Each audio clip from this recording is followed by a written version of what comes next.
tayo sa isang 23 years old na Gen Z na grabe ang passion pagdating sa 80s at 90s era. Ang TikTok account niya puno ng mga throwback content.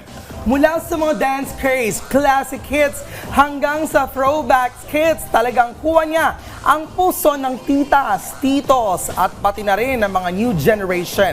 Ang kanyang content ay parang time machine. Kaya sabay-sabay natin balikan ang golden era ng 80s at 90s. Let's vibe to the retro beats that defined a generation. Panoorin natin ito. Sa gitna ng mga bagong trend at viral challenge, namumukod tangi ang Gen Z content creator na si Elmer Quaizon dahil sa kanya mga unique content na tsak na mapapa-throwback tayo sa mga iconic moment mula sa 80s at 90s. Mula sa mga dance craze hanggang sa mga sikat na TV show at music hits, siguradong mapapaindak ulit ang mga titos and titas natin. Sa kanya mga pormahan talaga namang achieve ang nostalgia at retro vibes, pati ang kanya mga dekada 90 inspired background, kuhang-kuha. Mayroon na siyang mahigit 260,000 TikTok followers at patuloy itong nadadagdagan.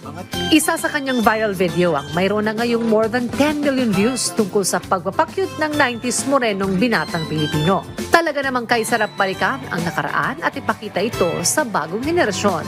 Kaya tara't kilalanin na ang Gen Z content creator who will bring us back to 80s and 90s era.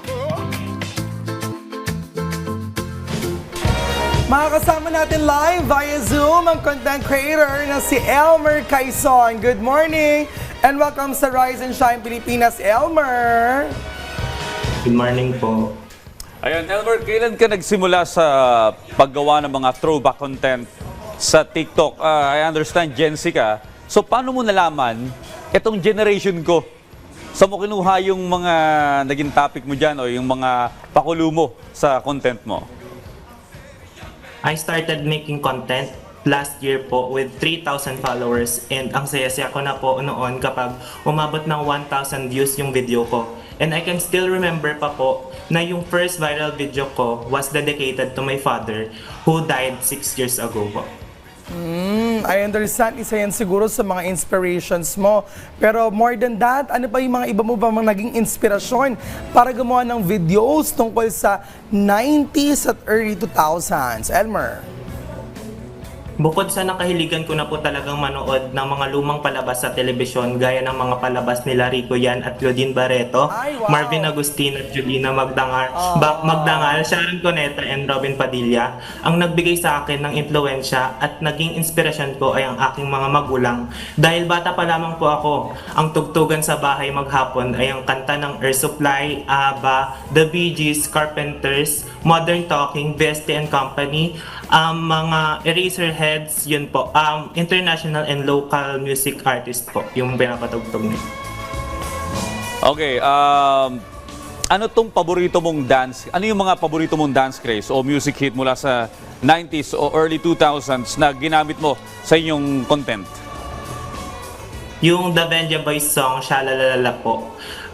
Ito po yung pinaka-first dance choreography ko po na nag-viral po, and as of now, umabot na po siya ng 6.4 million views po. And kapag nag-scroll po ako sa TikTok, marami pa rin pong gumagawa ng dance choreo po. Eh, ano naman nararamdaman mo kapag nakikita mong maraming tao ang sumusuporta, nanonood, nilalike, nishashare ang iyong mga content? Nakakataba po ng puso at dahil sa kahit sa simpleng pagbabahagi ng mga ganitong klaseng content po ay nakakabuo ito ng connection sa iba't ibang tao at naibabalik natin ang mga alaalang masarap balik-balikan. Talaga, totoo ba na yung katulad mong Gen Z na-appreciate, karamihan na ba ng Gen Z na-appreciate yung way of living namin, yung form of entertainment namin nung time nung 90s at 80s? Sa tingin ko po na-appreciate na po ngayon. Lately po kasi yung mga nag-viral po sa TikTok is yun na po, mga nostalgic content na rin po. Sa tingin ko dahil po na-appreciate nila yon, gusto nilang bumalik sa nakaraan or maranasan man lang kahit sa kasalukuyang panahon yung hindi nila naranasan noon.